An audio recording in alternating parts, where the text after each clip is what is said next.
Mari kita sama-sama buka firman Tuhan di Mazmur pasal 57. Saya berdoa agar jemaat dibangun di atas dasar iman yang teguh. Tuhan punya rencana indah dalam kehidupan Anda. Rancangan-rancangan yang penuh dengan masa depan penuh pengharapan. Rencana damai sejahtera. Percayalah Tuhan punya motivasi indah dalam kehidupanmu dan kehidupanku. Judulnya diburu musuh tetapi ditolong Allah. Musuh bisa variasi hari-hari ini. Nggak tentu manusia, bisa wabah atau bisa krisis ekonomi. Kesehatan, maksudnya sakit penyakit di tubuh, itu sudah pasti. Itu juga salah satu daripada gunung yang harus dipindahkan dengan iman. Saya percaya dalam Tuhan selalu ada jalan. Mari kita baca bersama-sama firman Tuhan ini ya. Lalu setiap ayatnya akan menjadi rema dalam kehidupan kita. Firman-Mu pelita bagi kakiku, terang bagi jalanku. Untuk pemimpin biduan, menurut lagu, jangan memusnahkan. Miktam dari Daud, ketika ia lari daripada Saul ke dalam gua. Aneh ya, Daud lagi lari daripada Saul ke dalam gua, kok malah bikin lagu. Ini kan Mazmur Daud, Miktam dari Daud. Disinilah, kalau kita lagi frustrasi itu nyanyi. Tapi jangan nyanyi lagu-lagu yang melo, lagu-lagu yang galau.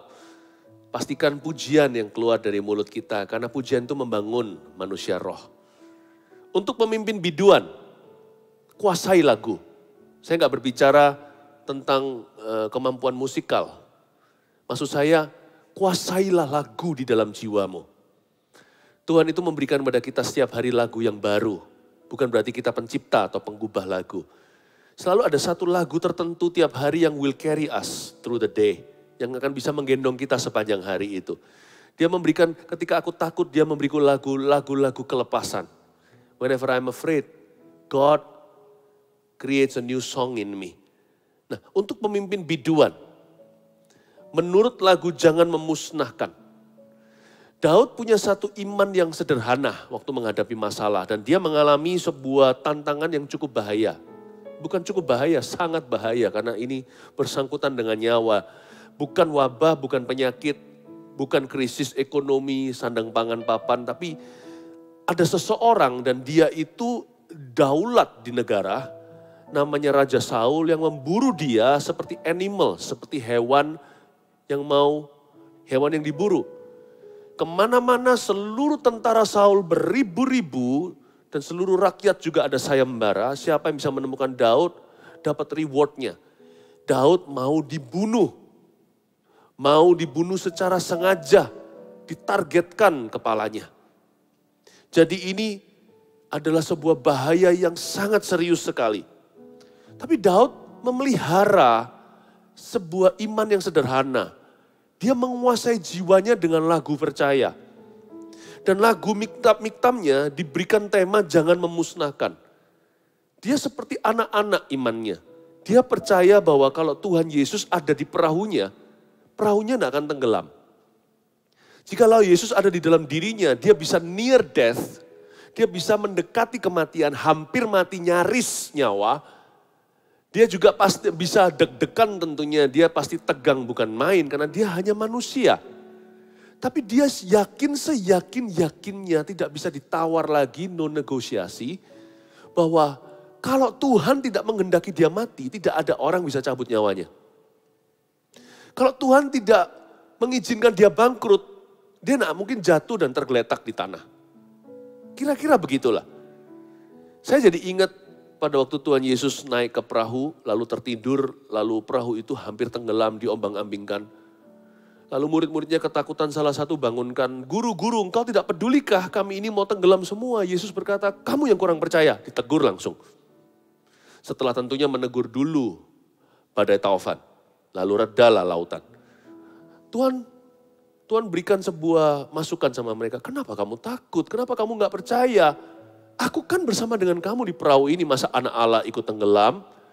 Bukankah Yesus adalah Mesias, dia harus naik ke kayu salib untuk menebus dosa manusia, rancangan Allah tidak akan gagal. Dia harus bangkit lagi pada hari ketiga menjadi Tuhan dan Juru Selamat atas kita." Masuk akal, make sense. If you are not if you don't believe for you, kalau kamu tidak percaya untuk dirimu, kamu percayalah karena ada aku kan aku di perahumu. Jangan memusnahkan. Daud sekalipun lakukan apa yang dia bisa, pada waktu dia ditangkap oleh Raja Filistin, dia pura-pura gila, Daud juga pakai hikmat, dia pakai bijaksana. Daud juga berusaha, berupaya, dia bukannya imannya pasif lalu mati. Iman tanpa perbuatan itu tidak berguna. Tapi sekalipun dia berbuat sesuatu, iman dasar itu perlu. Iman itu tangguh, tidak bisa lagi negosiasi. Dia yakin seyakinnya, dia akan lakukan 100% dari sisinya.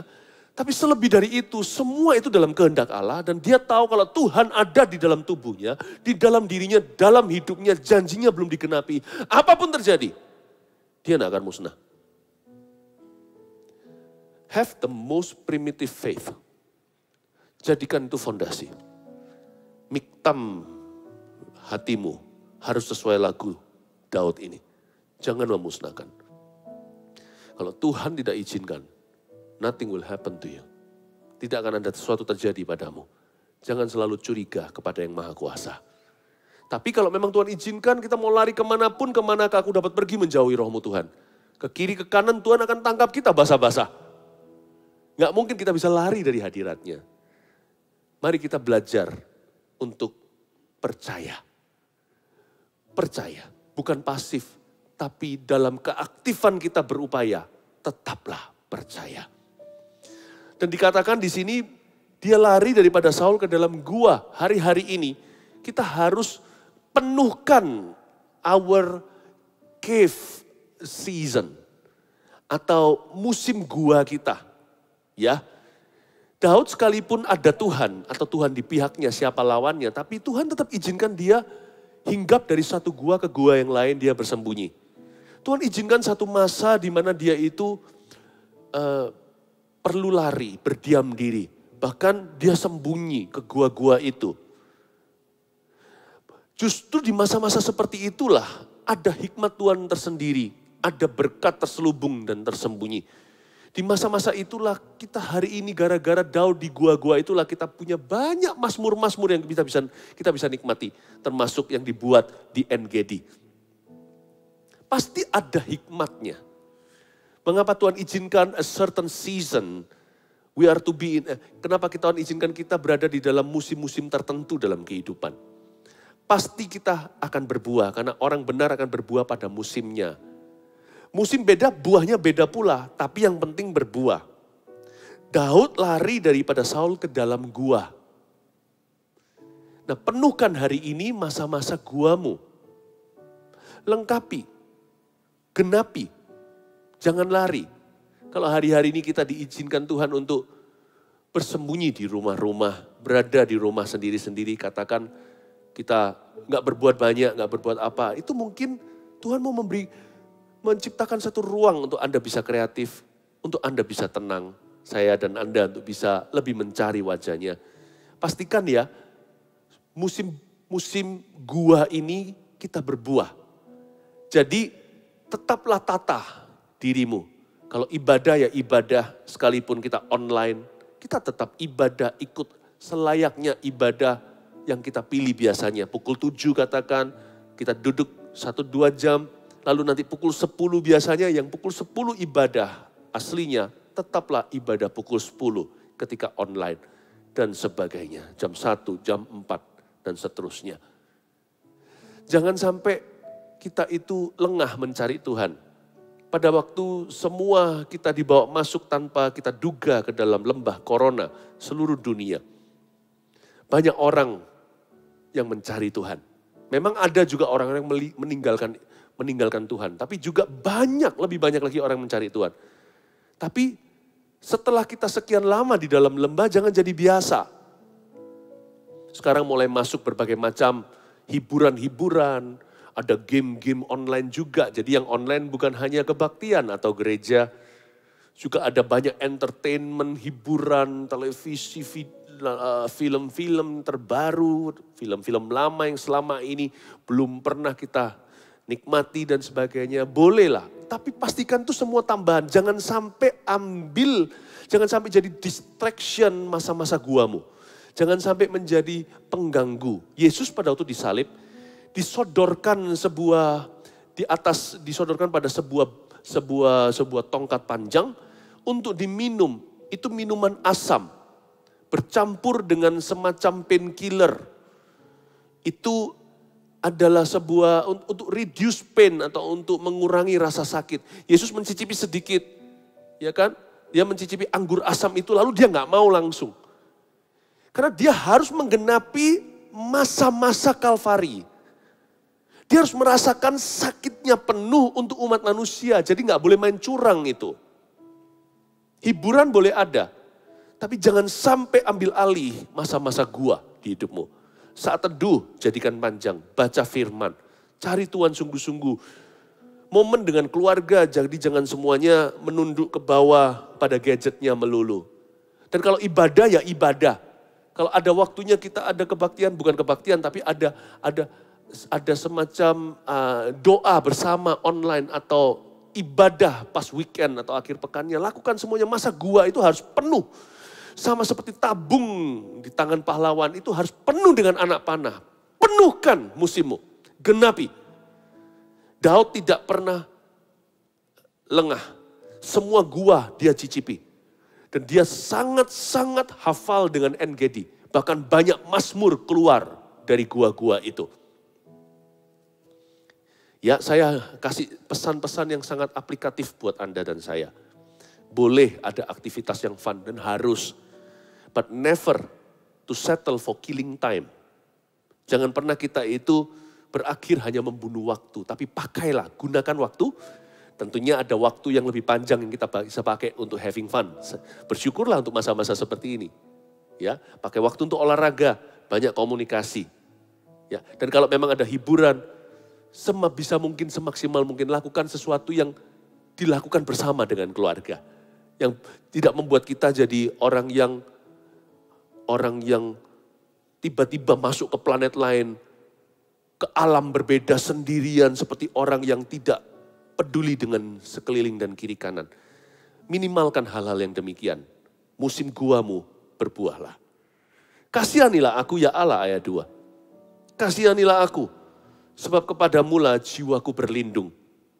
Daud berseru 2 kali, kasihani saya, double ganda. Dia berkata, have mercy on me. Daud seperti pengemis ya, Pak, belas kasihan Pak. Tapi dia tidak berhenti di meminta belas kasihan. Dia lakukan bagiannya. Dia berkata, kepadamu jiwaku berlindung, itu kata aktif. Bahkan kata agresif. Dia berkata, Tuhan, aku memang memohon belas kasihan, aku menunggu. Namun aku berbuat sesuatu. Aku berlindung secara sengaja di bawah kepak sayapmu. Ku buat jiwaku berlindung padamu. Jiwa itu ada 3 bagian yang disebut jiwa. Satu adalah kehendak kita. Ya. Kehendakku kupastikan selaras firman. Jadi Daud itu terus mengarahkan kehendaknya untuk melakukan kehendak Tuhan. Dia punya willpower. Ya. Dia punya kehendak bebas. Dipakainya untuk melayani maksud-maksud Allah. Bahkan ketika dia tidak tahu mau berbuat apa, dia pakai kehendak tersebut untuk memuji Tuhan. Dia memilih untuk memakai willpower-nya, pilihan pribadinya ke arah yang berguna. Itulah maksudnya, aku berlindung padamu segenap jiwa. Lalu pikiran Daud pada waktu menunggu di gua bukan mati aku, kapan Saul akan tiba. Enggak, dia buat lagu. Dia mikirkan mungkin pada waktu di gua itu, dia pikirkan nanti kalau rencana Tuhan digenapi, aku harus jadi raja seperti apa? Bukankah aku sudah diurapi sama Samuel di halaman belakang papa? Aku gak minta sih, aku lagi gembalakan domba, tiba-tiba dipanggil, lalu di situ sudah ditunggu, lalu dituangkan minyak ke atas kepalaku. Kalau aku nanti jadi pemimpin pada waktu masa penggenapan tiba, apa yang harus kuperbuat? Dia mikirkan nanti. Saya yakin ada banyak hal yang gak dicatat di Alkitab yang terjadi di dalam pikiran Daud. keluarnya dalam melodi karena orang ini sangat artistik sekali. Tapi pikirannya dipenuhi dengan hal-hal yang sifatnya perencanaan, planningnya. Ya kan? Dan orang-orangnya kan dia di gua-gua itu kan juga ada yang namanya pria-pria adulam yang bersama dengan dia. Dia mulai pikirkan yang ini bisa jadi panglima tentaraku ini, yang ini bisa jadi menjadi paniteraku, ini bisa menjadi administratornya nanti dan sebagainya. Dia pikiran penuh dengan perencanaan. Jiwa berlindung pada Tuhan itu bukan melulu pikiran kita itu hanya sekedar sekedar mikirkan kerohanian, tapi pikiran kita memikirkan hal-hal yang berguna. Semua yang berguna itu dari Tuhan. Semua yang berguna itu dalam Tuhan. Perasaannya, kalau perasaan udah jangan bilang lagi. Orang ini sangat musikal sekali. Dia memuji, menyembah, dia sangat produktif. Karena dia berlindung pada Tuhan dengan segenap jiwa. Kehendak bebas. Pikiran dan perasaannya. Jadi dia gak hanya memohon belas kasihan, dia menunggu waktu lotre sorga diberikan. Waktu dia akhirnya semua ini akan berbalik 180 derajat, akan terjadi titik balik yang heran, dia menantikan. Tapi sementara itu, sementara dia menunggu, jiwanya berlindung secara sengaja. Lalu berikutnya dalam naungan sayapmu aku akan berlindung. Diulangi lagi, sampai berlalu penghancuran itu. Saya suka kalimat ini. Kalimat sebelumnya pengulangan dalam naungan sayapmu aku akan berlindung diucapkan dengan kata yang berbeda. Tapi maksudnya sama.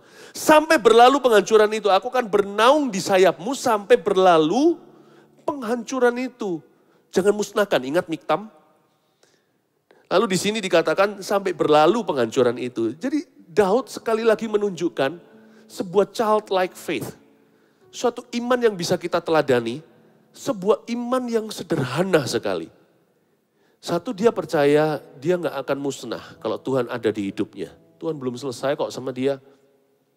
Yang kedua di sini, dia percaya bahwa badai ini akan berlalu. Badai yang dimaksud sini bukan wabah loh ya.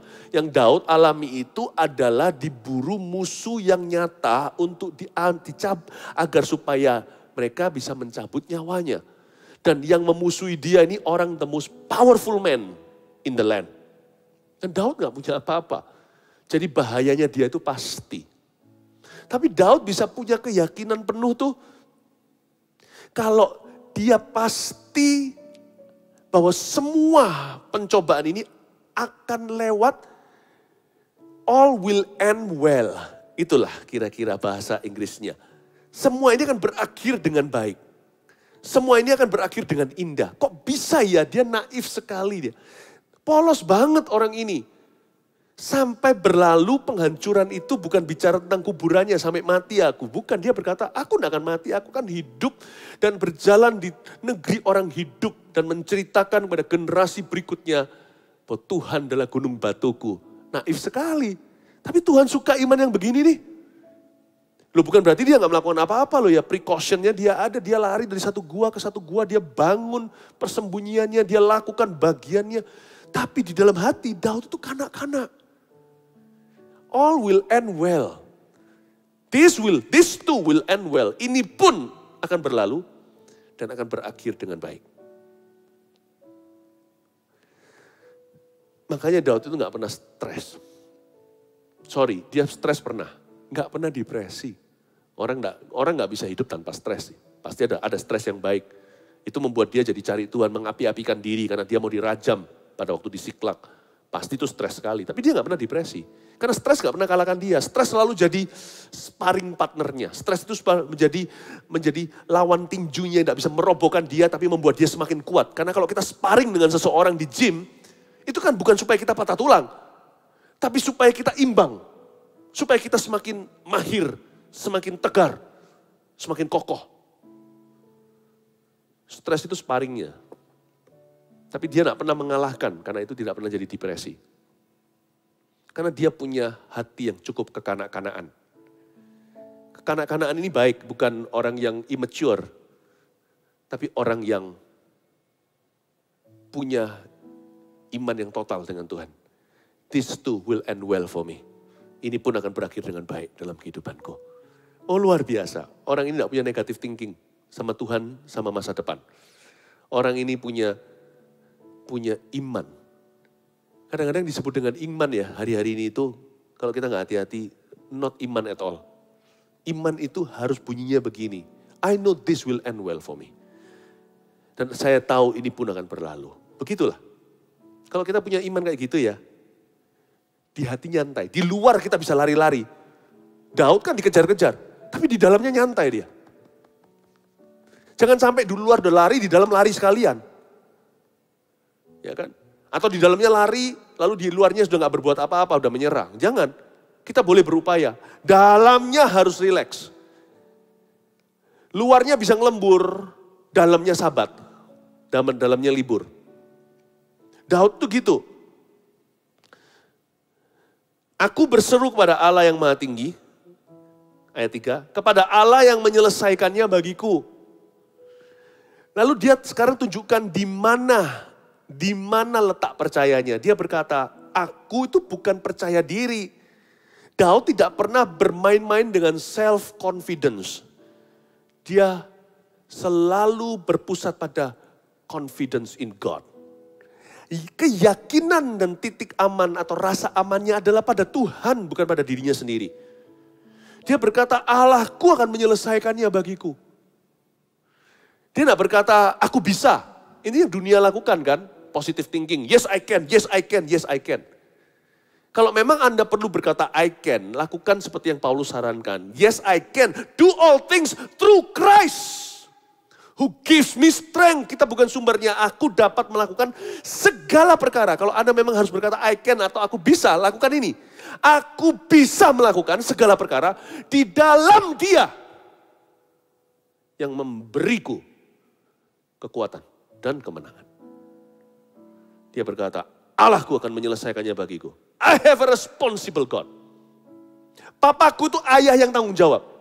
Dia tidak pernah hadirkan aku ke dunia ini lalu dia lepas tangan atau cuci tangan. Tidak, not my God. He saved me. Ini zaman sebelum Kalvari, sebelum Yesus datang ke bumi menebus dosa manusia aja, Daud sudah punya pewahyuan itu. Allah yang menebusku. Makanya dia adalah nabi yang sudah bisa mikir lebih dahulu dan nangkep hati Tuhan sebelum ribuan tahun kemudian. Dia berkata, Allahku yang menciptakan aku, yang menenung aku di dalam kandungan ibuku, kejadianku dahsyat. Itu juga Mazmur lagi kan. Dia yang menebus aku gunung batuku. Dia gak akan membiarkan aku yatim piatu, diburu seperti hewan. Aku dungu, tapi kalau aku dekat sama Tuhan, nothing will happen to me. Allahku akan menyelesaikannya bagiku. Put your confidence in God. Letakkan confidence rasa yakinmu pada Tuhan. Ayat 4, kiranya ia mengirim utusan dari sorga dan menyelamatkan aku. Dia terbuka sih untuk bantuan manusia. Tapi dia terbuka untuk bantuan manusia yang dari Tuhan. Dan dia tahu Tuhan itu gak kurang manusia. Allah kita itu bukan hanya mengutus burung gagak. Bukan burung gagak atau apa, terserah deh apa yang diutus. Tapi yang pasti aku tahu adalah Allahku adalah Allah yang mengutus. Dan dia mengutus pertolongan bagi anak-anaknya yang membutuhkan. Tiap hari dia taruh harap sama manusia. Tidak titik tapi koma. Dia taruh harap pada manusia. Koma yang diutus oleh Allah. Dia nggak tahu, entah tahu, dia nggak tahu siapa. Nanti kalau Anda baca ya, kalau ini Mazmur seperti ini itu dibaca paralel dengan biografinya Daud di kitab Samuel, 1-2 Samuel dan sebagainya. Ya, kitab Samuel Raja-Raja. Anda dan saya bisa melihat bahwa Tuhan memang utus orang-orang untuk mencegah dia dari salah. Abigail contohnya. Dia mau bunuh Nabal itu. Gara-gara memang bebal sih, tapi gak boleh begitu caranya. Gak boleh main hakim sendiri. Waktu Daudnya lagi mengalami peperangan tertentu, tiba-tiba ada orang yang menolong dia. Ada Barzilai, ada ini, ada itu. Lalu ada tentara, orang kreatif, orang peleti. Tiba-tiba terbeban. Daud juga mau membangun bait suci sekalipun bukan dia yang membangun, tapi Salomo. Seluruh jemaat, seluruh umat memberikan persembahannya untuk membangun rumah Tuhan. Sehingga dia penuh dengan bahan. Oh, hidup Daud penuh dengan manusia. Yang datang untuk menolong dia. Bahkan ketika dia dikejar-kejar oleh Saul. Ada imam yang memberi dia roti. Dari roti sajian di rumah Tuhan. Memberi dia pedangnya Goliat yang dia dulu pernah rebut dan sekarang dimuseumkan. Sekalipun mereka harus membayar dengan nyawa mau nolong Daud. Tapi doa Daud, iman Daud tidak pernah sia-sia. Dia berkata, kiranya ia mengirim utusan dari sorga dan menyelamatkan saya. Open your life. People are coming to help you. Akan ada orang-orang yang datang untuk menolongmu. Karena itu jangan kecewa sama Tuhan, karena Tuhan yang pegang orang. Apalagi kalau kita kecewa sama Tuhan gara-gara orang, aduh itu malu-maluin secara rohani. Dan juga jangan sampai kecewa sama manusia, gara-gara kecewa sama manusia kita salahi Tuhan. Ngapain lah? Kita gak kecewa sama Tuhan sih, tapi gara-gara kecewa sama manusia kita jadi hambar.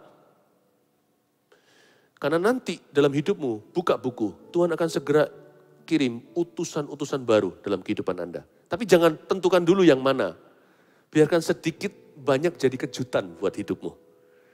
I know people are coming to you. Seperti kata Yesaya, orang-orang yang membangunmu akan datang segera. Orang-orang yang merombakmu atau merusakmu akan pergi. Kiranya ia mengirim utusan dari sorga dan menyelamatkan aku, mencela orang-orang yang menginjak-injak aku. Selah. Kiranya Allah mengirim kasih setia dan kebenarannya. Aku terbaring di tengah-tengah singa yang suka menerkam anak-anak manusia. Yang giginya laksana tombak dan panah dan lidahnya laksana pedang tajam.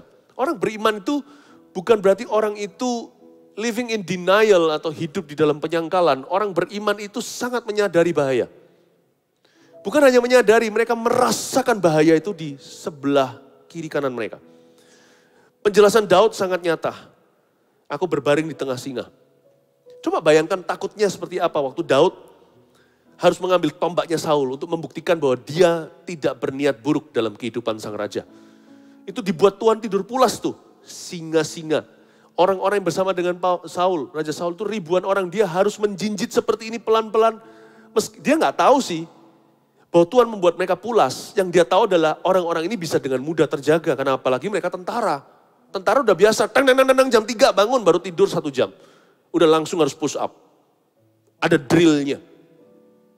Apalagi kalau Kopassus. Kadang-kadang gak usah tidur, di bawah air manusia katak. Di dalam air direndam seharian. Daud tahu ini adalah tentara-tentara hebat, jadi dia ketakutan, bayangin. Iman tidak membuat seseorang itu kebal dengan perasaan. Dia merasakan bahaya itu, dia ketakutan, tentunya dia gemetar. Apalagi waktu ambil tombaknya Saul, dia gak jadi bunuh, dia bergetar seluruh tubuh lalu dia lari jauh-jauh.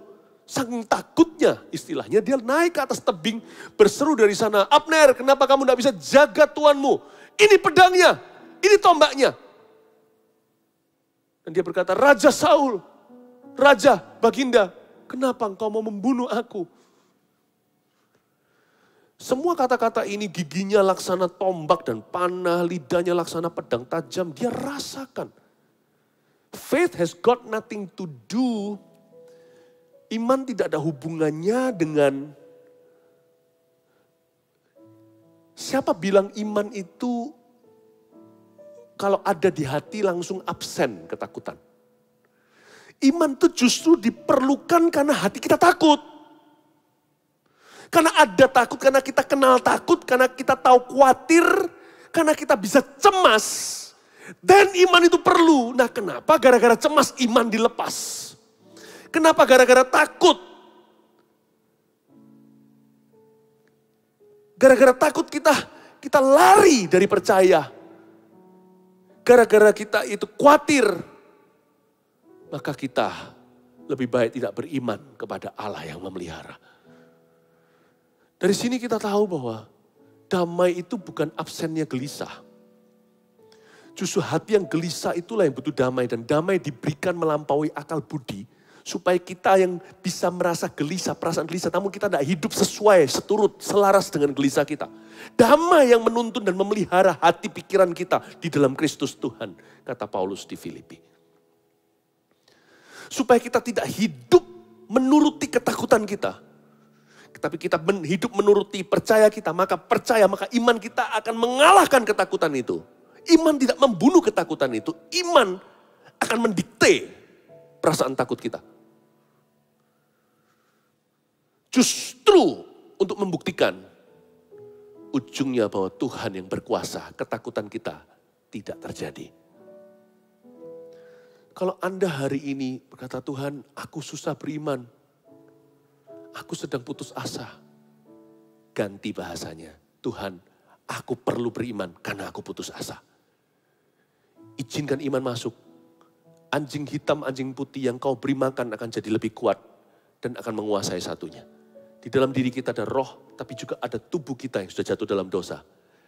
Tapi kalau kita hidup oleh roh, kita akan mengalahkan perbuatan daging. Kalau iman yang mendikte, yang berkuasa, maka kita tidak akan hidup menurut peraturan roh ketakutan lagi. Bapak, Ibu, Saudara, inilah caranya Daud untuk mengikut Tuhan. Dia kuatkan imannya setiap langkah kehidupannya. Dan karena Daud juga bisa takut, makanya hari ini, raja ini, hero pahlawan ini sangat relevan buat kita. Andai kata dia tidak pernah takut, saya tidak akan baca ceritanya. Mazmurnya saya tidak mau dengar. Karena dia tidak mungkin mengerti situasiku. Karena dia sama sekali tidak seperti kita. Justru karena Daud itu manusia biasa, saya tertarik membaca. Kok bisa dia kalahkan Goliat, itu anak kecil umur belasan. Itu orang masih wajahnya, kulitnya itu merah-merah seperti baby. Kok bisa bunuh tentara wahid nomor 1 di bagian Filistin yang terkenal dengan orang-orang raksasanya. Saya mau tahu rahasianya di mana. Saya ketemu Yesus dalam ceritanya. Gak apa-apa, bermegahlah dalam kelemahanmu. Tapi janganlah hidup di dalam kelemahan Anda. Kenakan kekuatan Allah. Iman itu kekuatan Tuhan. Ya. Nah, kita lihat di ayat 6. Bagaimana iman itu berseru. Tinggikanlah dirimu mengatasi langit ya Allah. Biarlah kemuliaanmu mengatasi seluruh bumi. Ketika Daud takut, dia berseru kepada Tuhan. Dan inilah seruan. Tinggikan dirimu mengatasi langit ya Allah. Biarlah kemuliaanmu mengatasi seluruh bumi. In my life, Lord, be glorified. Through this all, through it all, you be glorified. Dia tidak berseru, Tuhan muliakan aku. Kalau aku mati nanti bagaimana? Orang bilang apa? Tuhan, aku kelaparan, kasih makan. Seruan iman itu bukan diri sendiri. Seruan iman adalah panggilan pada Tuhan untuk memuliakan dirinya di atas situasimu. Melalui kondisi kita dan keadaan yang sekarang menghimpit kita, kita memohon pada Tuhan agar hidup kita jadi kesaksian. Kita berkata, Tuhan tinggikan dirimu dalam perkaraku. Dia tidak minta, Daud tidak minta untuk dirinya ditinggikan. Nanti apa kata musuh? Iman itu bukan size atau ukuran. Iman orang itu gede ya, iman itu kecil ya. Iman itu orientasi. Jikalau iman itu kelihatannya iman, namun orientasinya pada diri sendiri, itu bukan iman, itu iman semu, itu barang palsu, itu KW. Iman itu pusatnya Kristus. Dan apa kata Kristus dalam kehidupanmu? Karena itu iman bukan sembarang pendengaran. Iman itu pendengaran akan firman Kristus. Jadi semua kita beriman. Iman itu bukan perasaan pede, percaya diri. Iman itu mengenal apa yang firman katakan tentang Anda dan situasi Anda masa kini. Itu iman.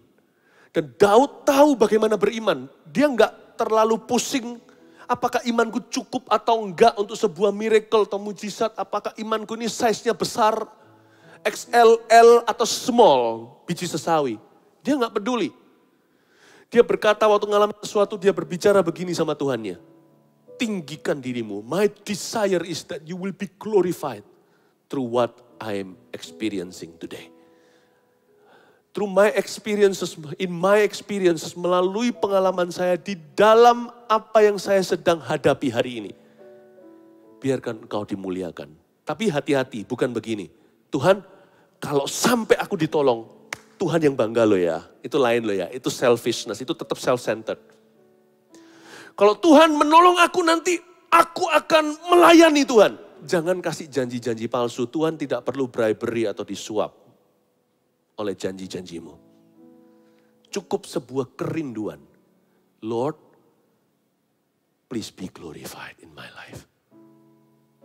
Apapun outcome ujungnya terjadi, please be glorified. Kalau miracle tidak terjadi, itu loh Sadrak, Mesak, Abednego mau dilempar masuk ke dapur perapian yang sangat panas.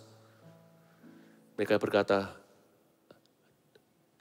Raja, Baginda, dear King, kami tidak akan tunduk kepada patung Baalmu. Karena kami orang Yahudi yang takut akan Allah. Turun-temurun kami diajarkan untuk menyembah hanya satu Tuhan. Dan Tuhan yang bukan buatan tangan manusia. Allahku sanggup berpusat pada Tuhan bukan? Untuk bisa menyelamatkan kami dari perapian. Tapi jikalau tidak, nah ternyata orientasinya bukan pada outcome atau hasil akhirnya. Tetap pada pribadi Allah yang mereka sembah. Jikalau Allahku tidak mengeluarkan aku dari situ, kami tetap tidak akan tunduk menyembah karena hanya satu pribadi Allah yang kami kenal, yaitu Dia yang hidup. Iman itu tipis sekali, kadang-kadang kita beriman untuk outcome atau hasil akhirnya. Hasil akhirnya.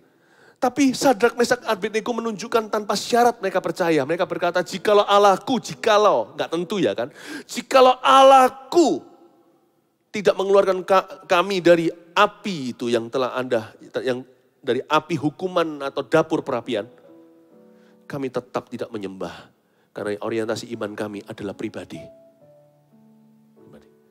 Apakah ini kontradiksi dengan yang pertama tadi, Daud berkata jangan musnahkan? Atau Daud berbicara bahwa all will end well, semua ini akan berakhir dengan baik. Enggak sih, itu adalah suatu kesaksian hati, dia nggak bisa pungkiri, tidak bisa dia sangkali. Aku tahu ini akan berakhir baik. Selama Tuhan ada di dalam diriku, aku tidak akan musnah. Lakonnya bukan aku di situ objeknya. Subjeknya tetap Kristus, karena Tuhan di dalam saya. Saya tidak musnah. Jadi yang subjek itu Tuhan di dalamku. Efeknya aku tidak akan dimusnahkan. Ingat ya, iman itu bukan size. Iman itu adresnya, alamatnya. It's Christ and His word. Kristus dan firman-Nya. Tinggikan dirimu, mengatasi langit. Biarlah kemuliaanmu mengatasi seluruh bumi. Mereka memasang jaring terhadap langkah-langkahku, ayat 7. Ditundukkannya jiwaku. Mereka menggali lubang di depanku, tapi mereka sendiri jatuh ke dalamnya. Selah. Dia cuma punya pikiran yang simple, saudara. Kalau aku dijegal, kalau Tuhan hidup dalamku, berarti mereka menjegal Tuhan, bukan menjegal saya. Mana bisa mereka lakukan itu? Jadi kalau mereka gali lubang, mereka sendiri jatuh di dalamnya, yang penting aku berkenan. Enak ya. Hatinya Daud itu loh, enteng sekali. Simple. Cuma ada satu warna, putih percaya. Nggak usah macam-macam. Iman itu dalam hati itu less is more. Kadang-kadang kalau kita membuat satu hasil karya seni contohnya, kita terpancing untuk membuat kasih lebih banyak warna. Kadang-kadang ya, justru yang indah mahakarya, itu justru yang gak selalu harus campur-campur segala warna. Demikian pula musik kan. Kadang-kadang kalau kita gak hati-hati, kalau kita main musik, ngeband apalagi, lalu habis itu, wah kita keluarkan semua skill kita, semua orang, keyboardnya, gitarnya, drumnya, semuanya mungkin alat tiupnya juga segala sesuatu. Trompetnya, saksofonnya, semua kalau mau main sendiri-sendiri, keluarkan semua ilmu, itu kacau balau tuh orkestranya. Sometimes less is more. Kita gak keluarkan semua ilmu, kadang-kadang sederhana supaya ada yang menonjol, ada waktunya nanti giliran. Apalagi kalau ngiringi ibadah jemaat contohnya. Demikian juga kalau mau ngiringi Tuhan Yesus. Faith kadang-kadang ground rule-nya sederhana, less is more. Less is more. Simple aja di hati. Satu warna putih percaya aja. Udah enak gitu loh, punya hatinya kayak Daud itu nyantai banget. Enteng sekali. Gak perlu terlalu komplikasi banyak ini, itu, ini. Gak usah. Dia cuma berkata, aku gak akan musnah. Semuanya akan berakhir dengan baik. Udah gitu aja. Gali lubang ya sudah, Tuhan suruh ampuni, aku ampuni. Udah gitu loh, mudah. Ampuni, udah gak usah dibuat komplikasi. Kamu nanti jatuh loh kalau kamu gak membalas. Kamu kesempatan loh untuk bisa berbuat sesuatu. Enggak lah, mereka mau jegal aku. Kalau Tuhan di dalam aku, kalau aku berkenan. Mereka jegal siapa? Mereka jegal Tuhan. Jadi gak usah takut dengan lubang yang mereka buat. Mereka jatuh sendiri di dalamnya. Saya lebih baik berkenan aja. Nanti kalau mereka jatuh, mereka butuh pertolongan saya pasti akan kasih pipi kiri. Saya pasti akan angkat mereka dari lubang keterpurukan itu. Siapa tahu saya bisa jadi berkat buat musuh. Stay simple in your faith. Hatiku siap, ayat 8. Ya Allahku, hatiku siap. Aku mau menyanyi, aku mau bermazmur. 2 kali dia berkata, hatiku siap, hatiku siap. Ini bukan pengulangan, ini penekanan. My heart is ready, my heart is ready. Hati yang simple itu, siap. Untuk apapun juga yang nanti rumit Tuhan berikan. Ya, hati yang confident dalam Tuhan, yang yakin sama Tuhan itu siap. Siap untuk segala tantangan di depan. Dan hati yang bersyukur itu luar biasa. Sebab orang yang siap syukur. Hatiku siap kan, jadi ada kata siap 2 kali kan. Orang yang siap syukur, tulis ini, siap tempur. Banyak orang itu suka tempur tapi gak bersyukur. Nanti babak belur. Udah gini aja, hatinya sederhana aja. Hatiku siap syukur, aku siap tempur. Loh kok bisa syukur gimana? Lihat ini. Hatiku siap, aku mau menyanyi, aku mau bermazmur, bangunlah hai jiwaku, bangunlah hai gambusan kecapi, aku mau membangunkan fajar. Itu kalau bukan siap syukur apalagi, aku mau bersyukur kepadamu di antara bangsa-bangsa ya Tuhan, aku mau bermazmur bagimu di antara suku-suku bangsa, sebab kasih setiamu besar sampai ke langit dan kebenaranmu sampai ke awan-awan. Ayat 12 kembali orientasi iman yang Daud tidak pernah bergeser, itu paku bumi iman seorang Daud yang berkenan. Tinggikan dirimu mengatasi langit ya Allah. Biarlah kemuliaanmu mengatasi seluruh bumi. In my life Lord, be glorified. Be glorified. In my life Lord, be glorified today. Itu aja. Sederhana kan? In my home Lord, be glorified, be glorified. Di rumahku, in my home Lord, dimuliakan namamu. Be glorified today. In my work, Lord, be glorified, be glorified. Di dalam pekerjaan saya, in my work, Lord, be glorified today. In my church, Lord, be glorified, be glorified. In our church, Lord, be glorified today. Mulia, mulia bagi anak domba. Mulia, mulia bagi anak domba. Sebab engkau mulia dan layak dipuji, yang duduk di tahta dan yang akan memerintah selamanya atas semua yang di bumi. Mari kita muliakan Tuhan dan berharap Dia memuliakan dirinya di dalam hidup kita.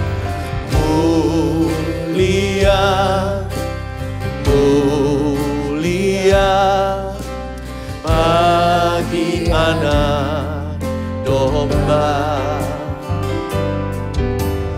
Mulia, mulia bagi anak domba, sebab engkau mulia dan layak dipuji, yang duduk di tahta dan yang akan memerintah selamanya atas semua yang di bumi. Sebab engkau mulia, sebab engkau mulia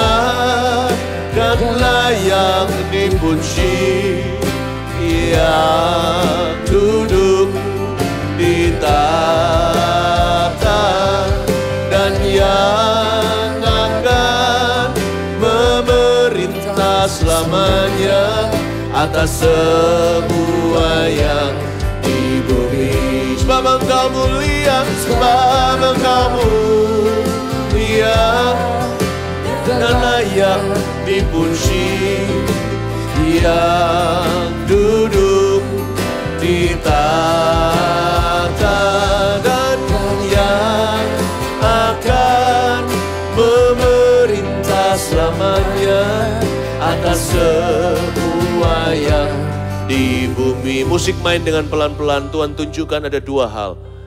Yang pertama, orang-orang yang mengalami sakit penyakit di dalam pencernaannya, semua akan disembuhkan oleh Tuhan. Seperti kolam Bethesda, siapa yang masuk ke dalamnya percaya dengan iman. Kolam itu masih ada namun adalah kuasa. Bukan kolam secara fisik. Tuhan punya kuasa mengalir ke setiap rumah saat ini. Orang-orang dengan gangguan pencernaan, orang-orang yang masalah ini, termasuk mereka yang demam tinggi karenanya. Di dalam nama Yesus, aku tengking sakit penyakit itu, aku ucapkan kesembuhan di dalam darah dan bilur-bilurnya. Orang-orang yang saya melihat ada seperti tulang yang bentuknya seperti S, di tulang punggungnya scoliosis atau apa, something like that. Dan ada scratch-scratchnya di dalam syaraf-syarafnya, seperti ada garukan-garukan, ada goresan yang membuat Anda betul-betul kesakitan. Ada yang bahkan susah untuk berjalan, tapi juga ada yang seorang perempuan yang oke jalannya semua, tapi Anda memang miring tulang di belakangnya itu, dan itu tidak membuat hidup Anda tidak bisa normal. Tuhan sedang menyembuhkan sekarang di dalam nama Yesus. Semua tulang itu lurus. Firman Tuhan hari ini menyembuhkan. Bukan hanya sakit penyakit badan, tapi mereka yang patah semangat, mengeringkan tulang. Tuhan juga sembuhkan jiwa setiap orang yang sekarang sedang gundah, gulana, dan gelisah. Receive the grace and mercy of Jesus Christ. Receive the power of the Lord in Jesus' name. Dalam nama Yesus terimalah anugerah. Haleluya. Haleluya. Oramakaya shanana matakaya paramatakama. Sebab Engkau mulia dan layak dipuji, yang duduk di tahta dan yang akan memerintah selamanya atas semua. Lutut disembuhkan sama Tuhan. Lutut yang disembuhkan. Sebab Engkau mulia dan layak dipuji, yang duduk di tahta dan yang akan memerintah selamanya atas semua yang. Sekali lagi. Sebab Engkau mulia, sebab Engkau mulia dan layak dipuji, yang duduk di tahta dan yang akan memerintah selamanya atas semua yang di bumi, atas semua yang di bumi, atas semua yang di bumi, atas semua yang di bumi, atas semua yang di bumi. Haleluya, berikan sorak-sorai bagi Tuhan. Glory to Jesus. Terima kasih Tuhan yang Kau sembuhkan. Terima kasih untuk semua yang mendengarkan firman. Hidup kami dibangun di atas dasar iman. Jangan musnahkan. Terima kasih Tuhan, terpujilah namamu. Thank you untuk Miktam Daud. Terima kasih untuk hasil-hasil NGD. Terima kasih untuk kasih. Berkati setiap jemaatmu ya Tuhan Yesus, dan setiap family. Tuhan tidak pernah berkekurangan untuk memelihara mereka. Tuhan Yesus, salurkan berkat-Mu tiap hari. Setiap hari apa yang cukup, apa yang berarti buat setiap family. Tuhan Yesus, terima kasih. Mari setiap keluarga angkat tangan. Terimalah berkat dari Allah Bapa, kasih karunia dari Yesus, pengurapan dari Roh Kudus, menyertaimu, mengurapimu dari sekarang sampai selama-lamanya. Dalam nama Yesus, amin. Jesus loves you.